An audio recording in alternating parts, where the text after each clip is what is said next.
Bonjour tout le monde, bienvenue dans un nouveau Made in USA, c'est la dernière de l'année et là on va parler des choses sérieuses. Là on va parler des choses sérieuses parce qu'on a eu droit à toute la saison, on a eu droit aux playoffs et là ce sont les finals qui vont commencer et franchement je ne pouvais pas être mieux entouré pour ce dernier podcast de la saison avec Max Dezem qui est là, comment ça va? Ça va super, très content d'être ici avec la crème de la crème. Prêt pour le podcast? Ah oui, j'ai beaucoup de choses à dire. On imagine. Duke, évidemment qu'on ne présente plus, mais il est là. Duke, mais merci, je suis là, je suis prêt. Crème de la crème, moi j'amène juste le café alors. C'est bon, on est chaud. Et puis un petit nouveau, j'ai envie de dire, mais Manu Lecomte est là avec nous, pas des moindres finalement. Manu Lecomte, comment ça va? Très bien, toi? Chaud?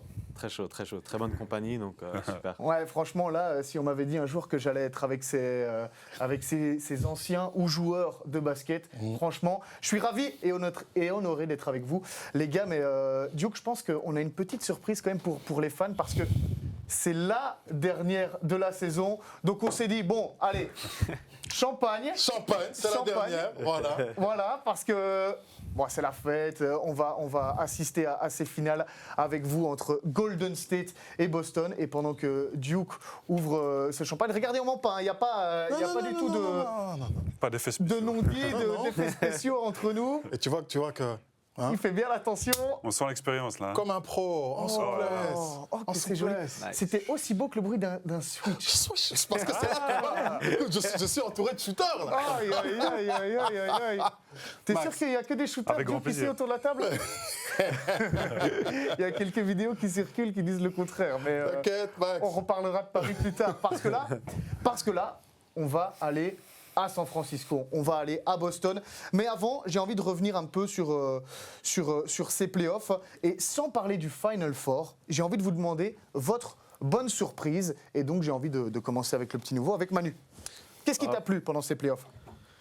Pour moi, ce qui m'a plu, franchement, une très bonne surprise que j'ai vue, c'était Dallas.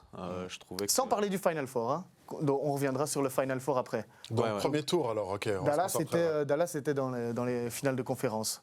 Ah oui, tu veux parler de... Ouais, avant. des autres équipes. Après, on reviendra effectivement sur Dallas.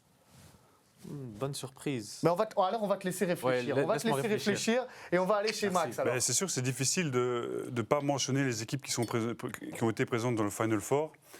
Mais en bonne surprise, j'en vois pas beaucoup. Hein, parce qu'à part, hormis Boston pour moi, qui sont au-dessus du lot en termes de surprise, et Dallas justement, c'est difficile de mettre quelqu'un en avant. J'ai surtout envie de mettre quelques équipes en arrière justement en parlant du premier tour. Donc ça en reviendra aussi après. Duke, est-ce que toi, on sent que c'est vrai que Dallas et Boston faisaient un peu partie des surprises. Est-ce que Duke, toi, il y a une équipe qui t'a plu, qui n'a pas réussi à aller jusqu'au final de conférence? Je dois quand même parler alors de Memphis. Voilà. J'estime que je trouve que Memphis avait quand même un petit peu...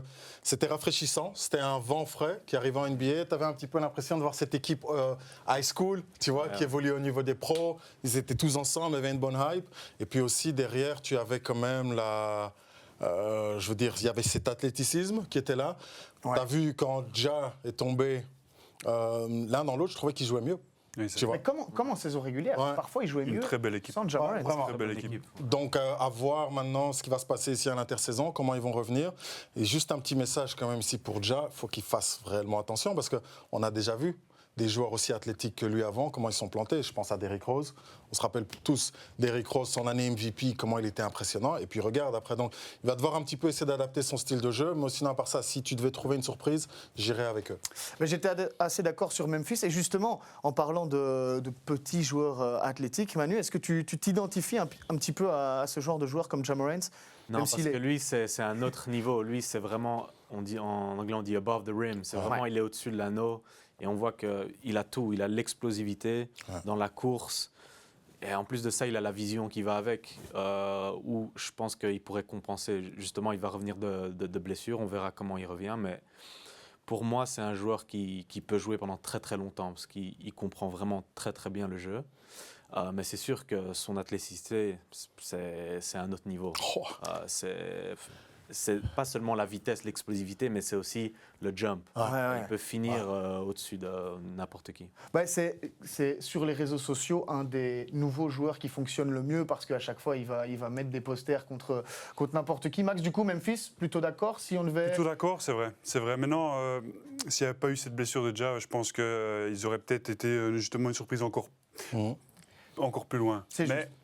voilà, on ne sait jamais que les blessures, ça fait partie du jeu. Mais voilà, c'est vrai que ça va être la seule équipe, hormis ce top 4, qui pour moi était plutôt une bonne surprise. Et qui a ramené un truc un peu frais. Bon, j'en profite aussi parce que Lucas Servi, santé, messieurs, Santé, de santé à tout bonnes le finales monde. surtout. Voilà. Et maintenant, on va plutôt partir sur les déceptions.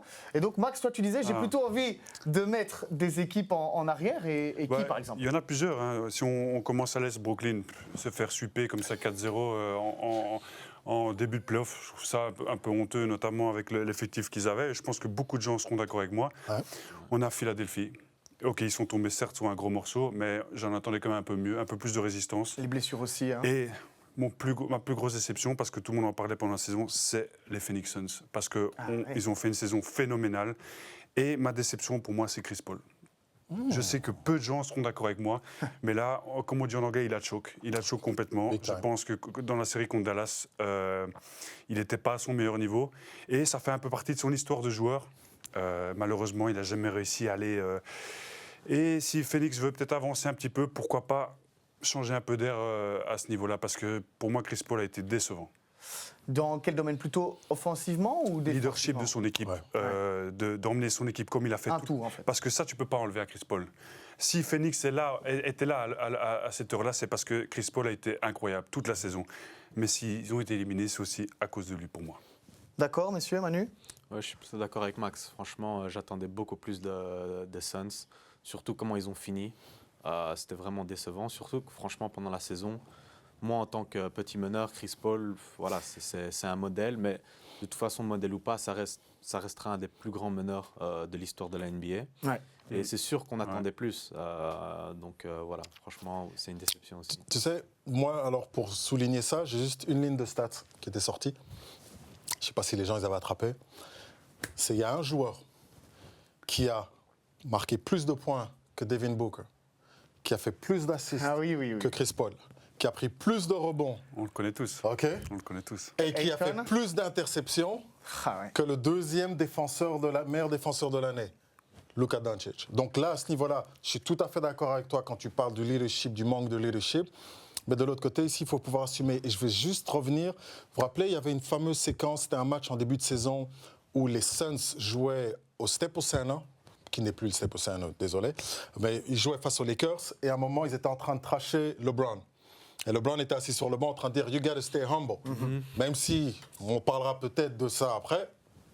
Mais là, il y a un message. C'est que les Suns se sont un petit peu emportés. Des gars caught up, tu vois, je veux dire, un petit peu dans leur hype.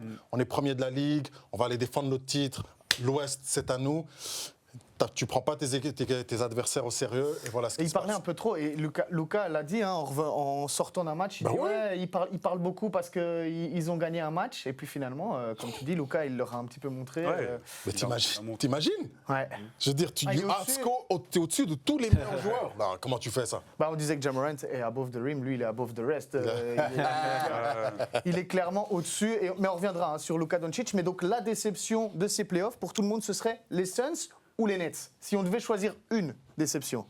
Pour moi, les Suns, parce qu'ils ont été vraiment le plus constants pendant toute la saison. Ils finissent premiers.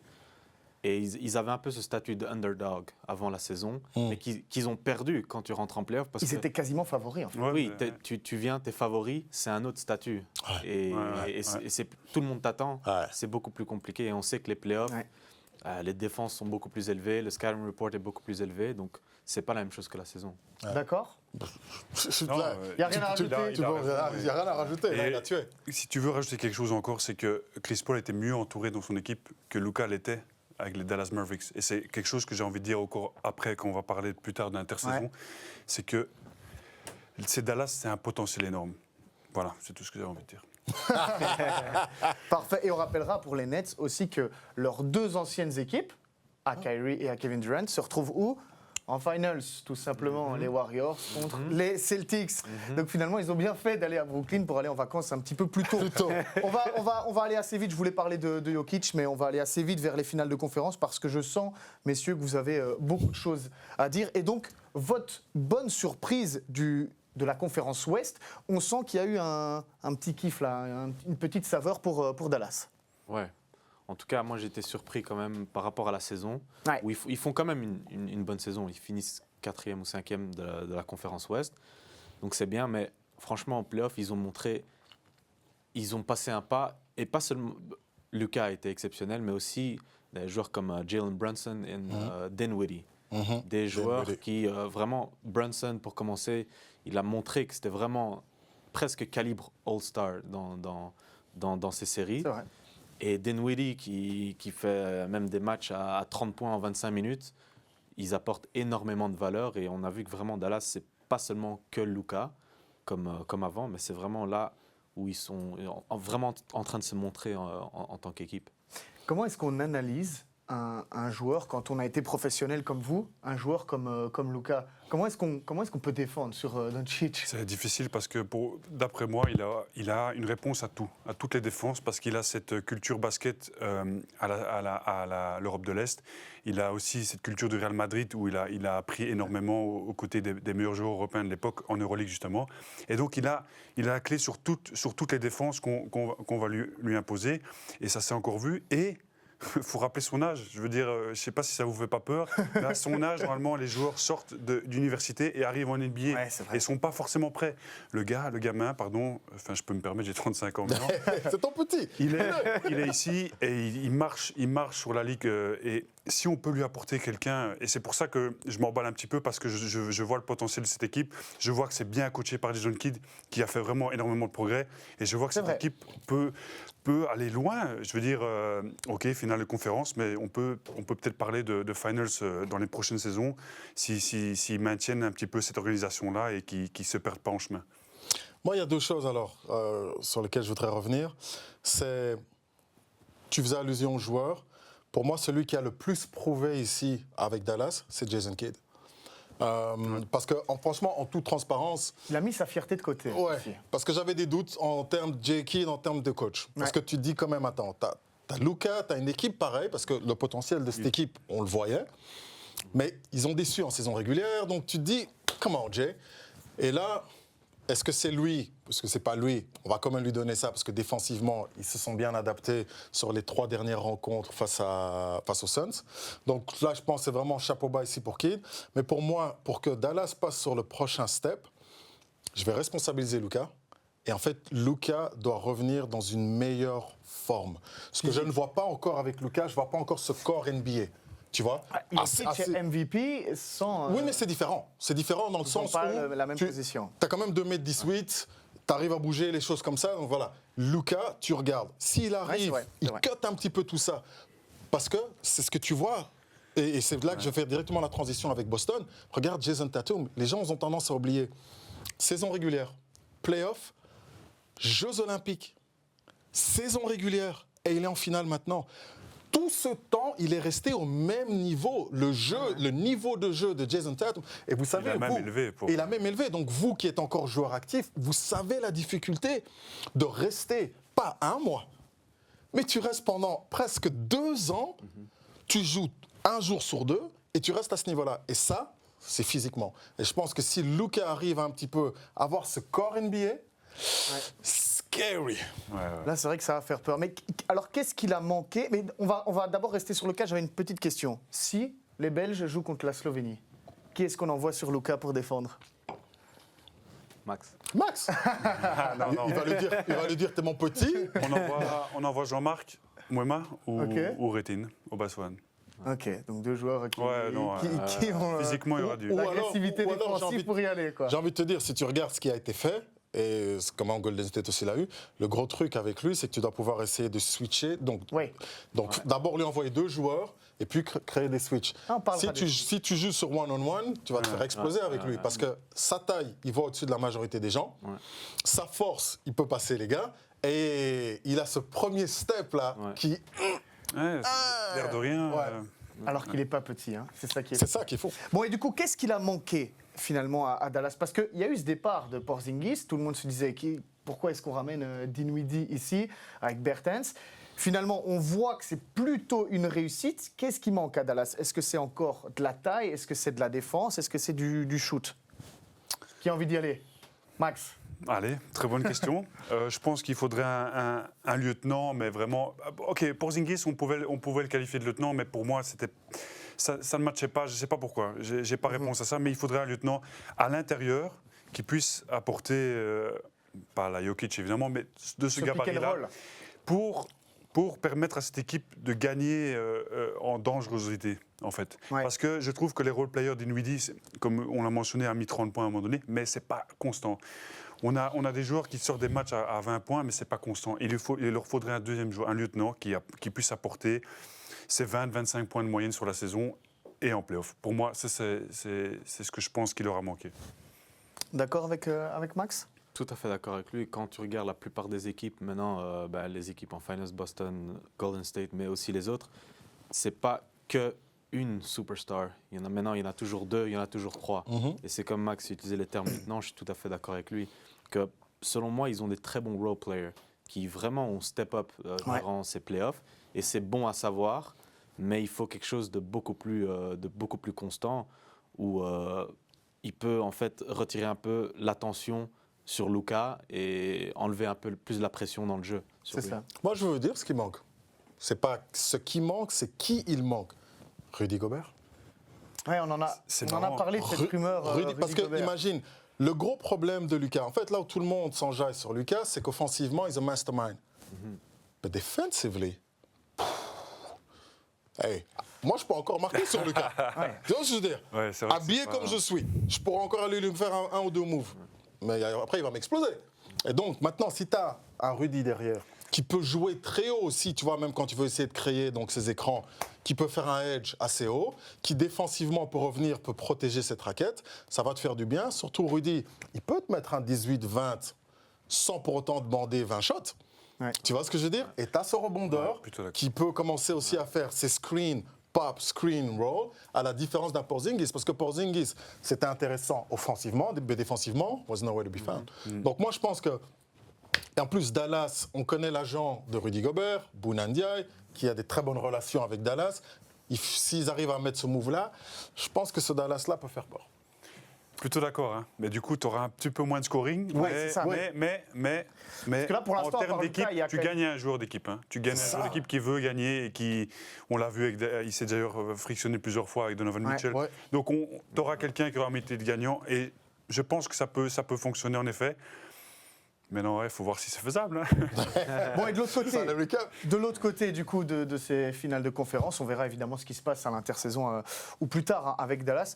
De l'autre côté, il y a les Warriors avec un parcours exceptionnel quand même. Denver, donc ils battent le MVP. Puis Memphis, où là, il y avait on l'a dit, ce côté frais qui était quand même compliqué à battre.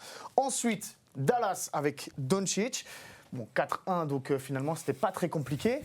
Qu'est-ce qui fonctionne si bien du côté des Warriors? On le sait, mais on va quand même le répéter. Pour moi, c'est leur culture.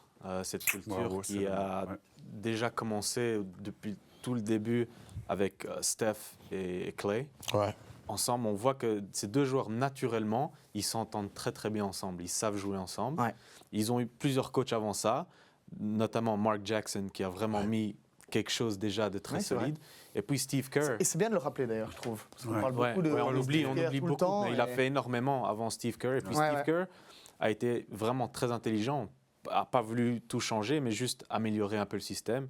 Et voilà, on voit que même les joueurs comme Andrew Wiggins qui arrivent maintenant ici, automatiquement, ils savent jouer avec une équipe comme ça parce qu'ils sont très généreux ensemble. Steph a un style particulier où c'est pas comme Luka où il a besoin de la balle à chaque fois, chaque attaque, mais où il sait jouer off the ball. Et donc ça permet aux autres de s'imposer aussi dans le jeu et de faire des plays. Un des meneurs de Golden State, pour moi, c'est Draymond Green. Il arrive à faire des plays, tout ça. Et donc, c'est important pour que tous les joueurs de l'équipe se sentent vraiment involved Et on a vu effectivement ce côté où ils arrivent à créer avec, je sais pas si vous avez vu l'espèce de danse là qu'ils font entre eux. Ils arrivent encore à inventer des trucs. C'est complètement fou quand même ce qui se passe du côté des Warriors. Mais, tu sais, je pense que bon, déjà moi, ce sont mes favoris. Ok, ça c'est dit. On le note. C'est dit, voilà. Non, franchement, on le dira plus tard. Hein, c'est sûr. Même, rappelle-toi, déjà sur le premier podcast de la saison, je les mettais déjà bien. Parce qu'il y a un point que les gens ont oublié, c'est quand tu es un sportif de haut niveau, c'est le respect. Tu vois. Par exemple, on a vu, il y a mon gars Thibaut Courtois qui a fait une sortie de fou là, il y a quelques jours, où il a justement dit « Non, mais les gars m'ont manqué de respect. » Donc il était temps de remettre un peu l'église au milieu du village. Les gens ont manqué de respect ici à cette équipe. Ils ont manqué de respect aux Warriors, ils ont manqué de respect à Klay Thompson, ils ont manqué de respect à Steph Curry. Et donc il faudrait quand même remettre l'église au milieu du village. Si ces gars arrivent à soulever le Larry O'Brien Trophy, vous êtes conscient que Steph a autant de bagues que Brown. Donc ton go talk, tu peux l'oublier. Non mais, tu vois ce que je veux dire? Parce que Michael Jordan n'a jamais eu un gars à son niveau pendant sa même période. Ça, c'est clair. Rappelons ce que les Warriors sont en train de faire. Sur 8 ans, tu vas 6 fois en finale. La seule équipe qui a fait ça avant eux sont les Chicago Bulls. Rappelez-vous, la dernière finale des Bulls, c'est en 98, c'est en 98. Donc, vous voyez ce que je veux dire? Les gens ne réalisent pas. On est dans la dynastie. Mais exactement. Ça, c'est clair. Les gens ne réalisent pas ce que ces gars sont en train de faire. C'est énorme. Et franchement, là, go Steph et go Klay. Parce que revenir, ACL, parce que lui, il n'en a pas manqué des finales. Non. Il Lui, a jamais manqué. 2 ans. Et puis il revient, hop, finale. Donc, respect. Incroyable. Alors, t'as vu, là, je te donne la patate. Ça, c'est un assist. Non, mais qu'est-ce que tu veux dire après ce que vous avez dit? Parce que tout a été dit, en fait. Et on l'avait dit dans le podcast de Noël. On avait dit cette équipe, quand ils vont récupérer Klay, quand il va être à son meilleur niveau, je les voyais gagner, moi. Je l'avais dit, je les voyais gagner. Ouais. Et là, ils y sont. Ils vont tomber face à une équipe, pour moi, un peu moins forte. Que. Et pour moi, Golden State, à ce niveau-là, c'est la meilleure équipe NBA actuelle. Parce que ça court dans tous les sens. Ça joue ensemble. Les gars, ils se battent. Ils se battent pour l'équipe. Ils ne se battent pas pour eux-mêmes. Ils jouent pour le titre NBA, pour gagner avec ces gars-là. Et quand tu vois leur système de jeu, c'est généreux, comme il a dit. C'est généreux, ça passe la balle. Si lui marque, il sera content. C'est pas de l'égoïsme, c'est vraiment un team spirit incroyable. Et je trouve ça beau à voir et on devrait en profiter parce qu'on va en parler pendant de nombreuses années. Bon, on reviendra un petit peu sur les clés de ces finales. Je vous sens chaud là. Moi, j'ai envie de rajouter et de vous demander aussi ce petit facteur X de Wiggins qui, on sait, hein, sa carrière n'a pas toujours été facile, il souriait jamais. Je crois qu'il n'a jamais autant souri en une saison que depuis qu'il est à Golden State. Durant est parti, on rajoute Wiggins, il a eu un peu de mal à s'adapter. Qu'est-ce qu'il apporte, Andrew Wiggins, dans cet effectif? Et il n'y a pas que lui, hein, il y a aussi les Jordan Poole et les autres qui font un sacré boulot. Quoi. Voilà, tu vois, moi, si tu me demandes, pour moi... Qui est le facteur X des Warriors? Le facteur X des Warriors, pour moi, c'est Jordan Poole. OK. Parce qu'en fait, Jordan Poole te donne une dimension de part et d'autre du cuir. Donc, ce que je veux dire par là, c'est que, de un, le gars, il joue en défense. Tu vois, et il joue. Franchement, quand je vois Jordan Poole, je me dis, pouf, c'est tendu. Tu vois, si j'étais joueur et que t'as un gars comme Jordan Poole, tu fais, God damn. Quand tu sors de l'écran, tu fais, oh shit. Ouais. Mais derrière, offensivement, le gars, il est monstrueux. Et ce qu'il t'apporte, cette dimension, finalement, il a ce jeu in between. Donc, c'est qu'il ne reste pas en périphérie, comme par exemple un Klay pourrait le faire ou un Steph, on sait qu'il le fait, c'est qu'il attaque. Il a ce mid-range qui est deadly. Ouais. Tu vois? En fait, moi, Jordan Poole me fait un petit peu... Allez, je vais lui jeter des fleurs. Il me fait penser un petit peu à la version des riches d'un Loic Schwartz. Tu vois? Loic Schwartz pourrait... Tu vois ce que je veux dire dans le body language, le truc, cette capacité à jouer de part et d'autre du cuir. Mais pour moi, le véritable X-Factor ici, c'est Jordan Poole. Parce que quand tu as un gars comme ça qui sort du banc, tu es obligé de jouer en défense sur lui, sinon il va te mettre 20 points, on l'a vu. Tu es obligé de protéger la longue balle, mais quand tu protèges la longue balle, il t'attaque sur le drive, il fait la passe, il joue sans la balle, il joue en défense. Lui, et puis Gary Payton Jr., qui je pense... Qui revient juste à temps pour les finals. C'est tant mieux pour lui et tant mieux pour l'équipe. Ça va être compliqué. Mais t'imagines un petit peu le débat qu'on a pour le Factor X, ça te prouve un petit peu l'équipe qu'ils ont. Et comme il a dit, le meneur de jeu, c'est pas Steph Curry, c'est Draymond Green. Ouais. Et ce qu'il a dit, c'est très important.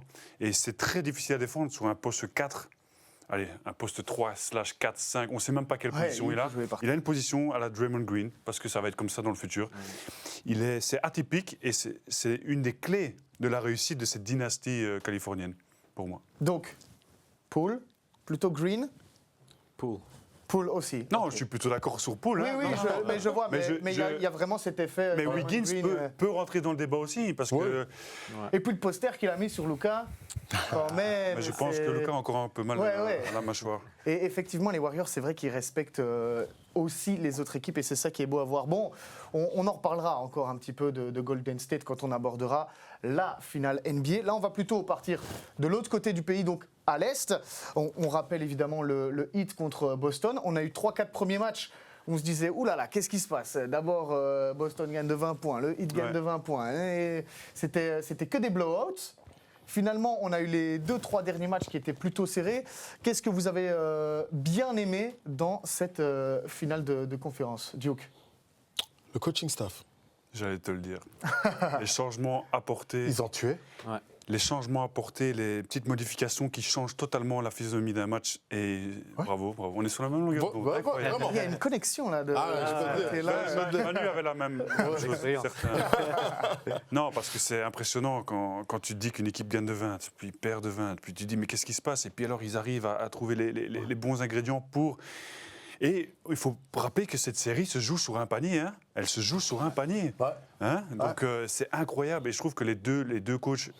bah, allons-y, vu qu'on parle de ce panier, il y a eu beaucoup de débats. Est-ce qu'il doit le prendre ou pas ce tir? Tu parles du tir de Jimmy Butler. Hein. bien sûr. Tout le monde dit il doit pas le prendre, il doit pas le prendre. Jimmy Butler se défend après en disant si je le mets. Bah, bien sûr qu'il gagne. Exactement. Bah, bien sûr qu'il doit le prendre. Bien sûr. 41 points, 47 points, Bien 37, enfin, ou 35. Bah, bien sûr qu'il doit le prendre. Si les gens regardaient le match, c'était qui la force offensive là-bas? C'était lui. Je veux dire, à la fin de la journée, C'était quasiment que lui. c'est que lui. Donc, bien sûr qu'il doit le prendre. Non, il doit le prendre, 100%.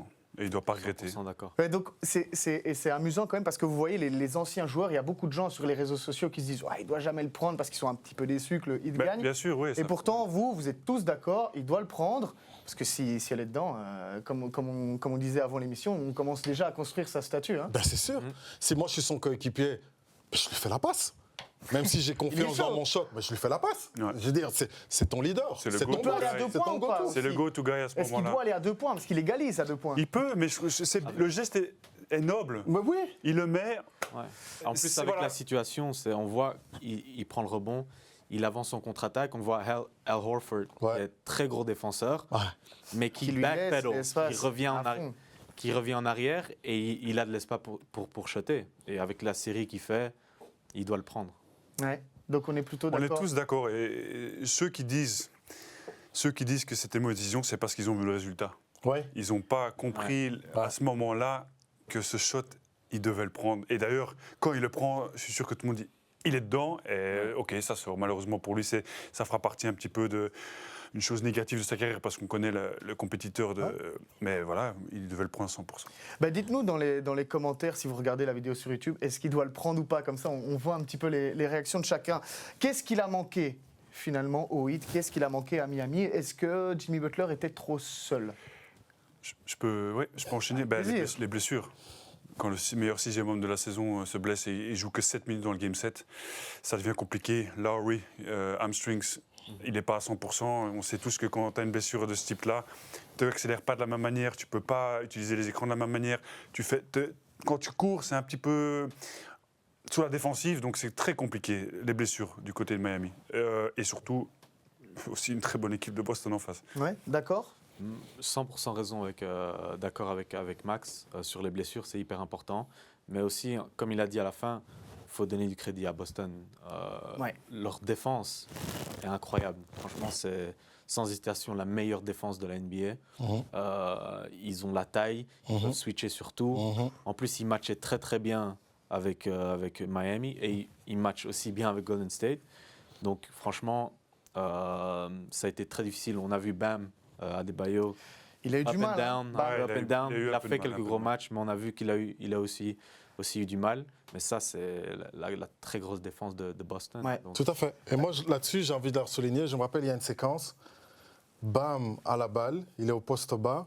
Et qui joue derrière? Smart. Non, mais imagine. Smart, il a ma taille, en fait. Et Smart le tient, quoi. Ah. Il tient, bam, comme ça, à l'air de dire « You ain't going nowhere ». Et bam, fait 2-3 dribbles, kick out. Yeah. Ça veut te dire que non, Boston, they came ready. Et quand tu regardes, Boston a battu toutes les meilleures équipes de l'Est. Donc, tu peux même pas commencer aujourd'hui à Ils n'ont tergiverser. pas eu un parcours dire, facile. Hein. Ouais. Mais pour la fanbase des Celtics qui est très présente en Belgique, Ouais, très heureux pour eux. Parce que surtout, on se retrouve à Noël avec un bilan de 22-25, si je ne me trompe pas.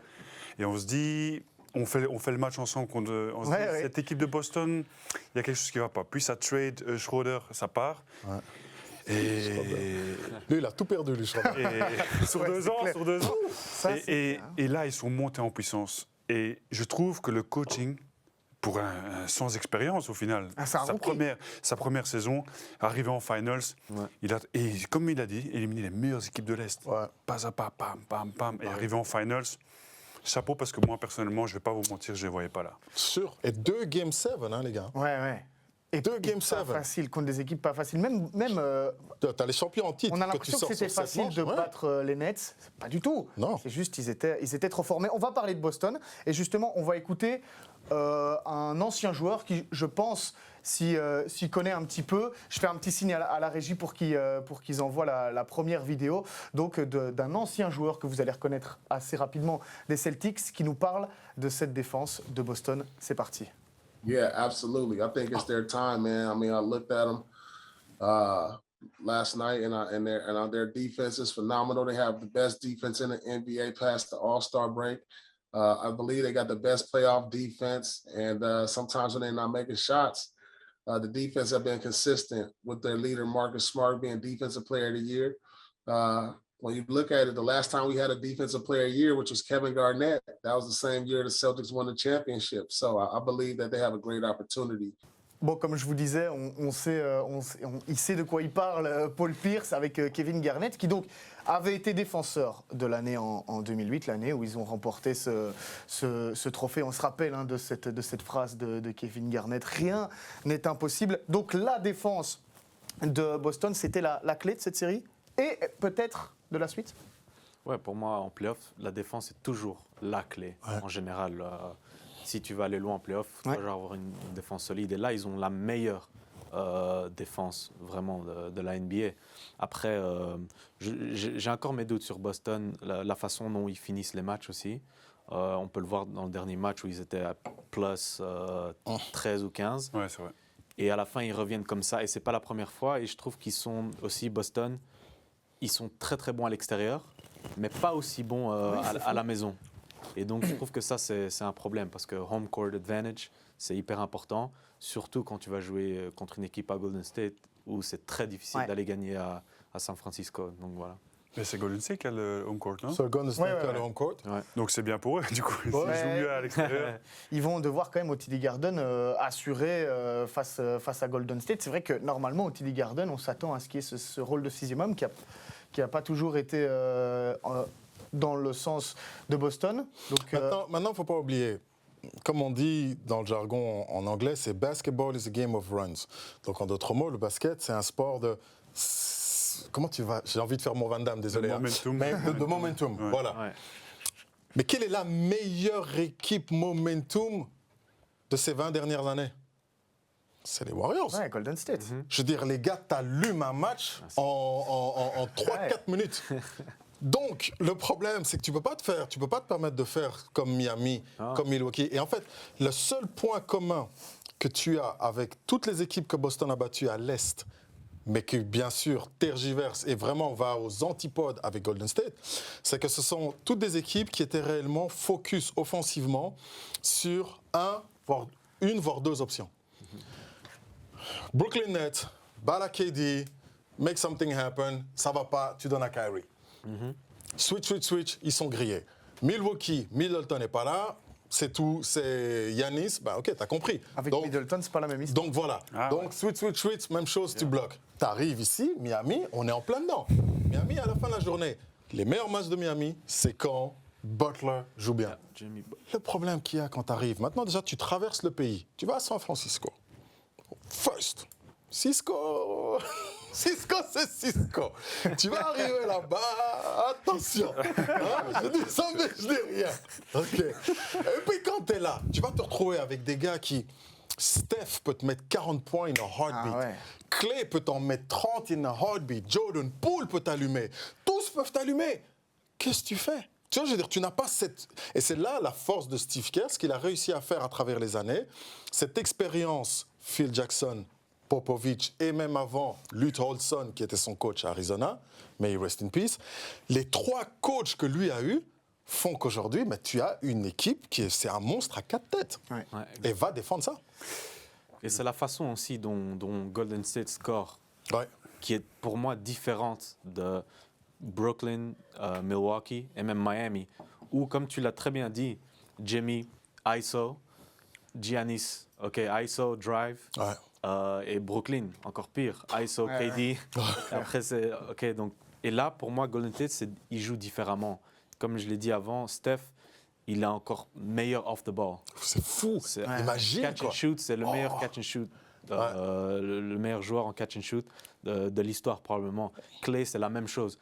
Poole, c'est la même chose. Il sait venir off the screen Ouais. et laisser Draymond venir et faire des plays. Donc, pour moi, Boston match bien au niveau one-on-one, il match bien Golden State, mais ils n'ont pas encore fait face à une équipe qui joue comme eux.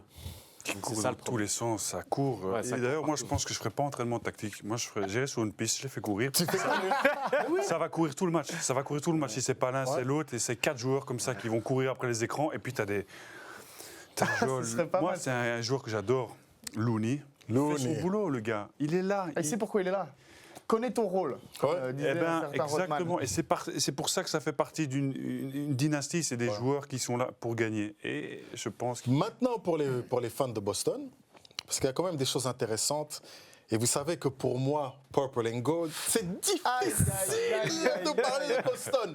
Mais 18e bac possible. j'ai envie de te dire, ça nous ferait du bien. Parce que ça va permettre, pas faux. ça va permettre de réellement secouer le cocotier. Et de te dire que, hey, avec tout le foin, tu as quand même Boston qui a investi dans la draft, pas dans des rockstars super team à 3 balles.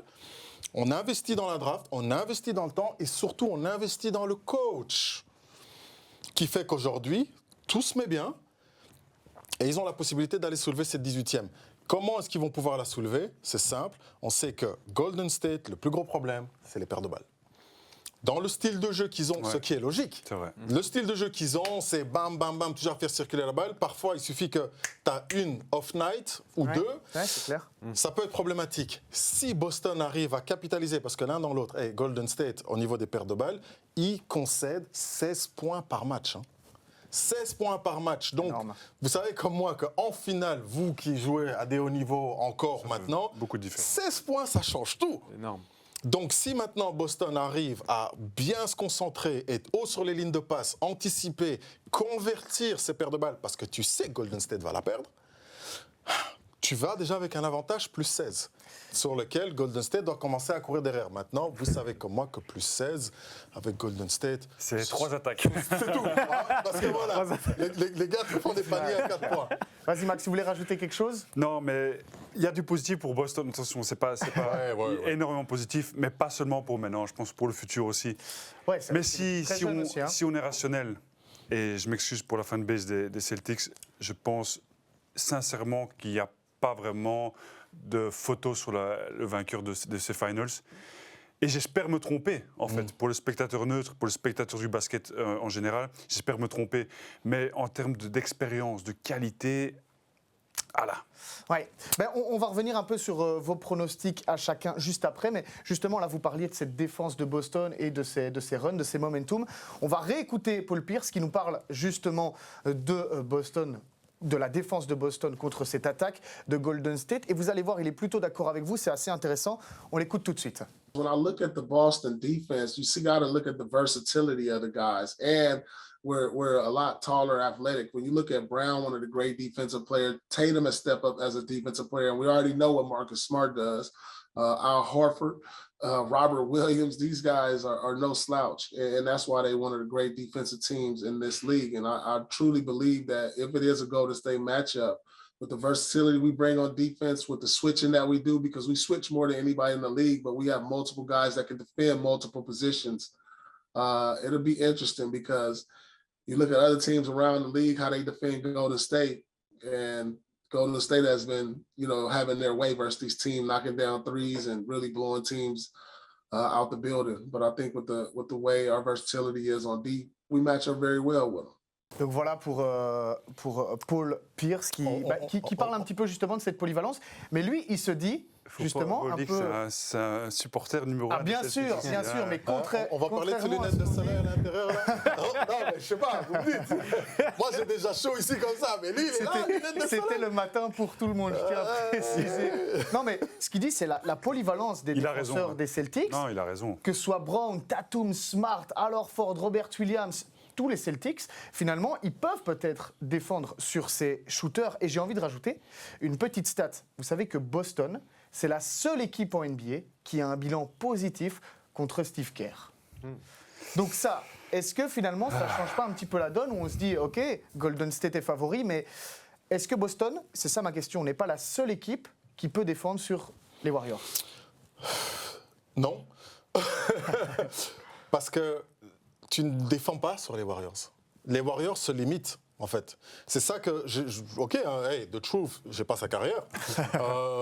Mais tu n'arrêtes pas. C'est eux qui s'arrêtent. Tu vois, en tant que joueur, on a tous ces moments-là. Il y a certains joueurs, il faut comprendre.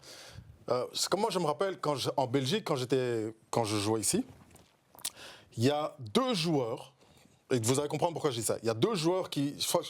Je jouais, je faisais... Pouf, parce que tu ne pouvais pas les arrêter. Le premier, c'est mon grand frère, Butch Chamba. Le deuxième, c'est Jonathan Tabou. Et pourquoi est-ce que je dis, vous êtes trop jeune pour avoir joué face à Butch, mais Jonathan, vous connaissez. Tabou, ouais. Un Jonathan Tabou, le problème, c'est que si le Jimmy, ce matin, il a envie de te taffer, il va te taffer. Tu vois ce que je veux dire? C'est comme ça. Tu peux faire la meilleure défense que tu veux. C'est ça. Mais maintenant, les Golden State Warriors, c'est Jonathan Tabou exponentiel, fois 5. Ouais. Je veux dire, c'est bien beau switcher. Mais on fait toujours allusion switch sur la balle. Le problème, c'est que la force de Golden State, c'est le mouvement sans la balle. C'est ça. Donc, OK, switch. Mais Steph, il va courir. Clay va courir. Comme Manu l'a si bien dit, les gars vont courir baseline, switch. Mais continue à switcher. Et puis, tu as Draymond Green en top qui, lui, a la vista, qui va te faire un pump fake, bounce pass, Looney, pump fake, kick-out et ta clé qui est ouvert. Et Looney va avoir du travail aussi en dessous. Et Golden State s'y attend à ces switches. Et ils sont prêts. Ils attendaient la prochaine équipe. Ils sont prêts. En plus, ils sont coachés avec quelqu'un d'expérience qui est connu des finals en tant que joueur, en tant que coach, qui a gagné en tant que joueur, en tant que coach. Les ajustements qu'on parlait tout à l'heure avec Miami-Boston, Steve Kerr, il les fait aussi, il ne faut pas oublier ça. Ouais, c'est clair. Et attention, je rajoute une stat parce que je me fais l'avocat du diable, parce que vous êtes tous plutôt Golden State. Et bon, c'est vrai que sur papier, il y a quand même un avantage. Toi aussi, tu l'es. 5 ou 6 Nous, on est neutre. 5 ou 6e coach, je pense que c'est le 5e coach rookie à atteindre les finals. À chaque fois, ils ont remporté le trophée. Donc, le dernier en date, je crois que c'est Nick Nurse, non? ouais, ça. Et puis, il y avait Steve Kerr aussi. Non, donc, écoute, franchement, Boston, ils ont la chance, ils ont le potentiel, ils ont le talent, ils ont les joueurs. Et tous leurs gars, ils ont des coins. Reconnaîtra qui reconnaîtra. Mais derrière, il ne faut pas oublier, Golden State est en train de chasser quelque chose d'autre. Boston voudrait une première bague. Golden State est en train d'essayer de se mettre une place au panthéon de l'histoire du basket. Donc ici, tu vas parler Chicago Bulls, 90s, tu vas parler early Lakers, early 2000. C'est de ça dont on parle. On ne te parle pas du Boston, Kevin Garnett, je gagne un titre, Paul Pierce, et aujourd'hui j'ai mes lunettes de soleil à l'intérieur. C'est pas ça dont on parle. Golden State, they're on a mission. Je rappelle, LeBron, go talk avec 4 bagues. Le Jimmy, là, il va arriver, il va en avoir 4. Toute la conversation change. Ah, toi, tu lui donnes direct comme ça. Ouais. Ah, écoute, et même quand on dit oui, mais il n'a pas eu de titre d'MVP, Steph a changé le game. Ouais, ça, c'est clair. Je veux dire, tu indéniable. regardes ce que Steph a fait, il a changé le game. Mais ça fait peur. Je veux dire, vous connaissez mon amour pour un Kobe Bryant. Kobe Bryant n'a pas changé le game. Il a changé la mentalité des joueurs qu'on voit aujourd'hui évoluer. Donc, thanks Kobe. Mais il n'a pas changé le game. Mike avait changé le game. Steph a amené ça à un niveau, c'est juste pas possible. Non, c'est clair. Est-ce que ça a changé dans ton jeu quelque chose, toi qui es aussi plutôt un joueur petit de taille, est-ce que quand tu as vu Stephen Curry commencer à jouer, ça a aussi changé quelque chose dans ton jeu à toi? Bah, ça a changé, non seulement ça a changé les choses individuellement, mais aussi au niveau de l'équipe, où les coachs sont aussi plus concentrés sur le shoot. Sur le shoot. Et du coup, bah, oui, ça a changé quelque chose aussi un petit peu sur mon jeu. Voilà, j'ai toujours été un bon shooter, mais il y a aussi les tendances de shooter plus. Ce type shoot, hein? De shooter plus à 3 points. Un très bon shooter. Donc, Il est modeste. évidemment, Il est modeste. Très modeste. Il présente le JT, là. Ah, les gars, c'est un tueur. Non, mais on voit quand même effectivement l'influence, même sur les coachs qui se disent tiens, on a des shooters, on peut les utiliser, alors qu'avant c'était plutôt Écoute, envoyer la balle en dessous. Max, et puis je te lance envoyer la balle à Max. Mais sache, quand moi je jouais, je te faisais dribble, step back, on me prenait pour un fou. On me prenait pour un fou. Vous savez, Trop d'avance, vous vous rappelez quand vous veniez me voir Trop jouer comme d'avance, ça. c'était trop tôt. Aujourd'hui, dribble, step back, c'est même pas un kind of move, c'est dribble, step back, behind the... Ouais. T'es né 20 ans trop tôt. Trop tôt. Voilà, je donne la balle à Max. Dis-moi. Mais avant, c'est vrai qu'on envoyait beaucoup plus la balle en dessous. J'ai parlé, l'influence de ces joueurs, les meilleurs joueurs de la planète, évidemment, influent sur tout le monde entier. Et nous, on les regarde, on les regarde plus eux que eux nous regardent. Ouais. Donc forcément, ça a influé énormément sur notre jeu. Et Steph Curry, comme il a dit, il a raison, il a changé complètement. Tu sais, combien de fois maintenant tu vas voir en vidéo des joueurs qui jouent peu importe où ça, ils shotent et qu'est-ce qu'ils font avant même que la balle soit rentrée? Ils se retournent. Qui a commencé à faire ça? Steph Curry. Hey. Donc c'est une des preuves qu'il a complètement révolutionné. Et puis tu vois ses échauffements, il fait n'importe quoi. C'est vrai, il est dans les tribunes. Mais ça excite tout le monde, si j'utilise le terme C'est exact. vrai. Ça excite tout le monde. Les gens veulent faire la même chose. Ils veulent commencer à mettre aussi, ah tiens, je l'ai fait Steph Curry. Avant, on envoyait un shot, c'était Kobe. Et maintenant, c'est Steph Curry, tu vois. Et donc, c'est la preuve qu'il a révolutionné tout le monde. Et en plus de ça, il est vraiment beau à avoir joué. Donc, et comme tu dis, le respect. Ouais, à fond. Un Bon, gentleman. comme on a compris Golden State par favori, messieurs, je vais vous demander un pronostic assez rapide et le MVP des Finals. Manu. Golden State in 6. Ok. 6. Et MVP des Finals? Steph. Ok. Golden State, parce que j'ai envie de prendre mon pied, Golden State en 7. Ah. Ça me ferait vraiment plaisir, et parce que je ne peux pas dire la même chose que Manu, sinon on va dire Troisième que je game 7 de suite pour les Celtics. Golden State en 7. Le seul problème du MVP, c'est qu'il est déjà acheté. Moi, j'ai un problème aujourd'hui avec les titres d'MVP, c'est que il y a déjà tellement de buzz sur le fait que Steph hype. Curry n'a jamais eu de MVP que tu vas déjà, s'il va juste faire un match à 20 points, enfin, il va faire une moyenne de 20 points, tu vas déjà lui donner. Mais ce serait vraiment beau pour moi, Golden State, Game 7, Klay Thompson, MVP. Parce que pour tous les joueurs, et on sait, la plus grande hantise du joueur, c'est la blessure. Tendon d'Achille, ACL. Quand on te dit ça, normalement, c'est fini. Toi, tu l'as 2 fois, il revient, tu lui donnes le titre d'MVP, la one, comme on dit à BX.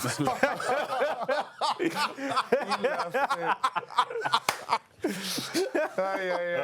Bon, Max, j'ai noté. En 6, en 7, la Moon, c'est bien ça. Et J'avais puis envie de dire Golden State en 5, mais je vais dire en 6. Ok.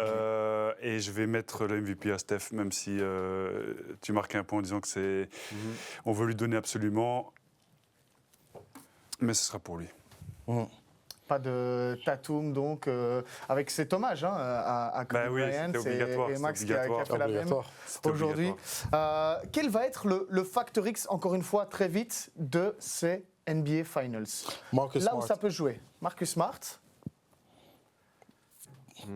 Si tu veux que j'émancipe, j'émancipe. Hein, mais Non, tu m'as dit c'est vite, bien, donc c'est moi bien. je te dis Marcus Smart. Smart. Parce que pour moi, en fait, quand tu analyses ici, même sur la série face à Miami, moi je suis sidéré comment les gens y phasent en fait sur Marcus Smart. C'est que le Jimmy, les meilleurs défenseurs de la ligue, il avait une moyenne de 18 points. Les gars, la dernière fois qu'on a un joueur qui jouait, et c'est ça que les gens ne comprennent pas aujourd'hui, la dernière fois que tu avais un joueur qui dominait défensivement et qui offensivement te mettait un truc, on te parlait de Mike, on parlait de Kobe. Même si eux, c'était pas 18 qui te mettaient, c'était 28 et l'autre, et Mike, il t'en mettait 38. Mais pense à ça. C'est qu'aujourd'hui, les joueurs qui marquent des points ne jouent plus en défense. Mais tu as Marcus Smart qui lui joue en défense, mais qui derrière te met 18 points. Mais ces 18 points, c'est ça qui chaque fois a taclé Miami. Tu vois? C'est que tu savais que Tatum, il allait mettre ses trucs, Brown allait mettre ses histoires, mais c'est l'autre, parce que tu laisses ouvert 3. Tu laisses ouvert layup, tu laisses ouvert N1. Donc Marcus Smart, pour moi, gros X-Factor. Là, je te mets la pression. C'est compliqué, hein, le X-Factor des finals. Tu marques un point en plus parce que tu me prends de court. Je ne pensais pas à ça du tout, mais en le disant, c'est vrai que j'ai envie de dire le banc de Boston. Ok. J'ai envie de dire le banc de Boston en général parce qu'ils ont la Il y a de la capacité. rotation, hein. Et moi, c'est un joueur que j'adore. C'est le petit Pritchard. Ouais. Peu de gens, mais ce mec, c'est une dynamite. Ouais. C'est une dynamite et il peut peut-être, qui sait. C'est le Bosco des riches. Mais c'est vrai que ça y ressemble fort, avec un peu plus de cheveux quand même. Yo, je rigole, tu sais que j'adore.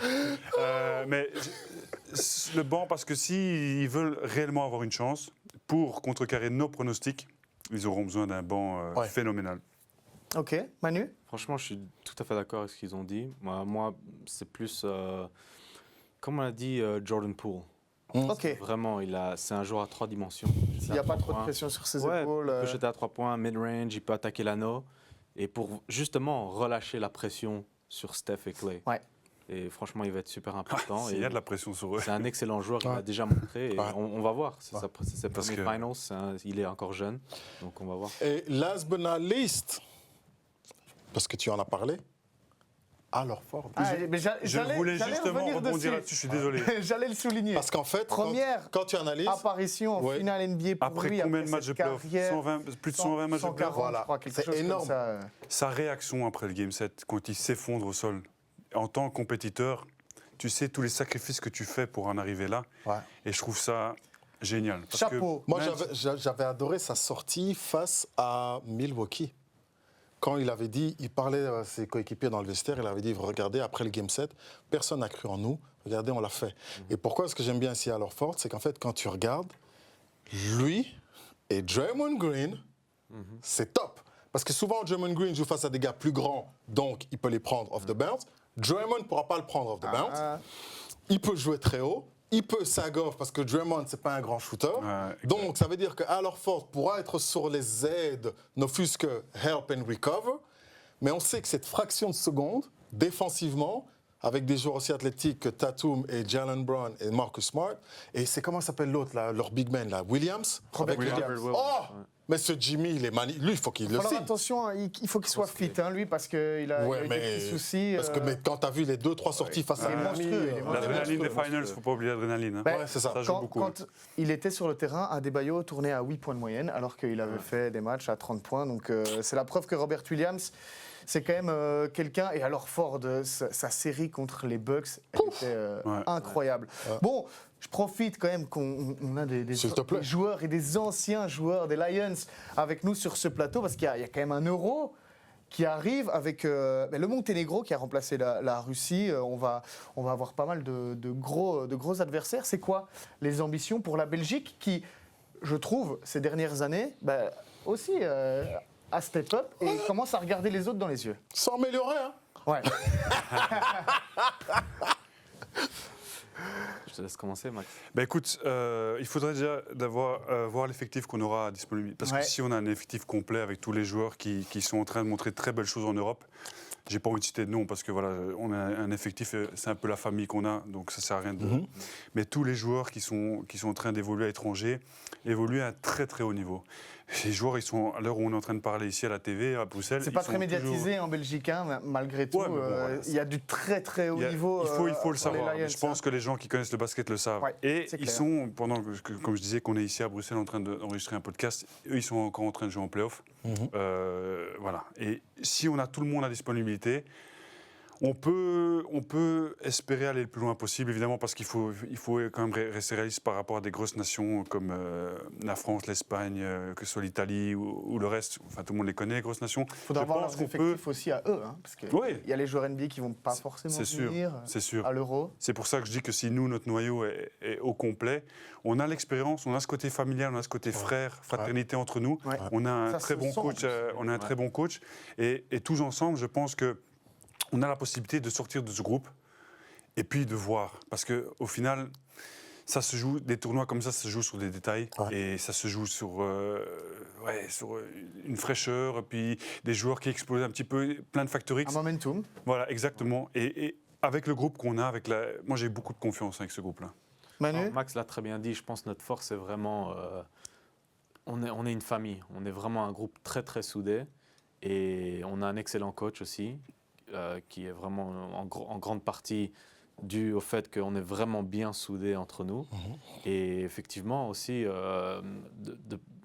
d'année en année, nos joueurs belges en Europe, on monte des paliers.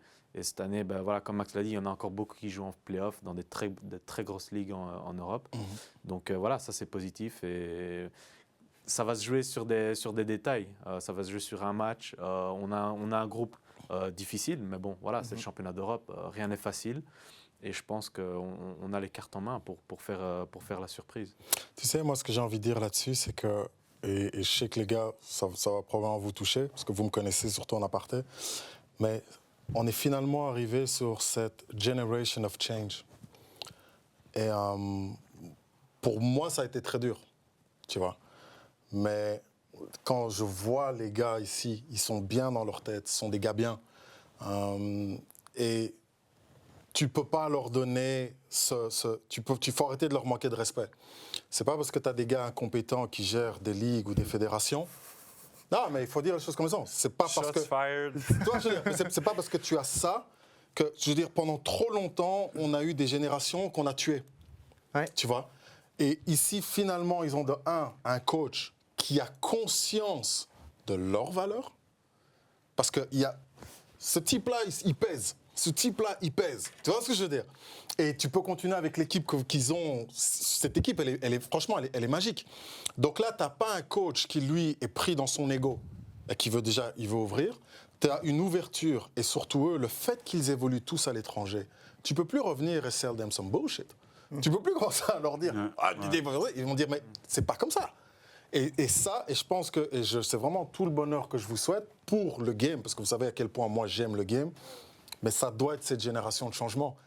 Parce que c'est pas possible que jusqu'à aujourd'hui... Comme on l'a eu avec les Diables. Hein, comme on l'a eu avec les Diables, c'est ça, tu vois. Jusqu'à aujourd'hui, on n'a pas encore un gars qui est là, qui est en NBA. Il est passé très près. Ouais. Tu vois. Au Clippers, on rappelle. And it's not over yet. Tu vois ce que je veux dire? Et il y a cette génération-là qui arrive. Mais ici, ce qu'il va falloir, c'est des résultats, la constance. Et ça, c'est ce qu'ils sont en train de faire. Depuis un petit temps, cette équipe ne se ramasse pas des 20 points. Donc ça gagne. Une bonne sortie ici à l'Euro. Il y a de plus en plus de monde aussi. Hein, voilà. qui vient vous voir. Non, il y a une vraie hype, que ce soit d'ailleurs autour des Lions et autour des Cats, qu'on souligne aussi, parce que les Cats, elles envoient aussi il faut pas. du très très lourd. They're above the rest pour l'instant. Quand tu regardes dans le basket belge, elles sont above the rest. Et c'est à nous, dans le basket masculin, swallow your pride, put your ego aside et commence. Si tu vois le travail que les filles, elles ont fait, maintenant, nous aussi, alors, on doit pouvoir le faire. Là, comme disait Kevin Garnett, on le disait tout à l'heure, rien n'est impossible. On va plus ou moins finir là-dessus. Parce qu'avant, j'ai un énorme cadeau pour vous. C'est le maillot de Dirk Nowitzki, donc un maillot légendaire de Dallas. Dallas qui a été éliminé, mais ça reste quand même un très beau bail quand même de Nowitzki. Donc pour le gagner, vous devez tout simplement commenter en dessous de la vidéo YouTube. YouTube, on le rappelle bien, parce que ce podcast passe aussi sur les plateformes et en TV. Donc sur la vidéo YouTube, vous commentez tout simplement pour vous le MVP des Finals. Et donc après les Finals, on ira voir ça et tirer un gagnant au sort. Donc rendez-vous le 2 juin, Duke. Avec Eric qui est de retour aussi, on aura l'occasion aussi de se voir pour ces finals. Je vous souhaite à toutes et tous de très bonnes finals et donc messieurs, merci d'être venus. Peut-être quelque chose à rajouter pour ces finals? Mais que le meilleur gagne, mais surtout, je pense qu'on va vraiment avoir du beau basket et c'est ça qui est principal au final. Que Golden State gagne comme on l'a prédit ou que ce soit Boston, qu'on ait du beau basket et je pense que ça va être le cas. Manu, merci meilleur d'être gagne. venu et à bientôt, j'espère. À bientôt, merci de m'avoir reçu. Avec plaisir, Duke. Je voudrais juste terminer sur le fait, je voudrais quand même faire un gros big up à toute la fanbase NBA sur Eleven À Sport. fond. Parce que franchement, les gars, vous êtes monstrueux. Et on espère vous voir un maximum ici pendant ces Ils finales. sont là, regarde, Duke. Voilà, ils sont là, tu vois. Voilà, là, faut faire bouger les trucs de manière à ce qu'on ait encore plus d'audience. Et plus d'audience, ça veut dire qu'on aura plus de hype, plus de podcasts sur Eleven Et Sport. plus de parce matchs, que- du coup. Et plus de matchs. Ah, ah. Ah. Mais franchement, big up à eux. Parce qu'on dit toujours que la communauté basket en Belgique, c'est pas vrai. Elle est là, elle est bien en place, elle a toujours été là, elle fait que grandir. Donc continuez, mettez-nous bien. Et on se voit dans quelques jours. Oui, on se voit bientôt.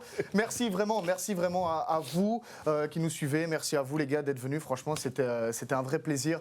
Et c'était un vrai plaisir aussi d'être avec vous cette saison pour tous ces podcasts, que ce soit pour la NBA, que ce soit pour la NFL. On essaye comme on peut, c'est vrai, de mettre les sports américains en avant. Mais on se dit surtout à très bientôt et on vous souhaite de bonnes finales. Ciao!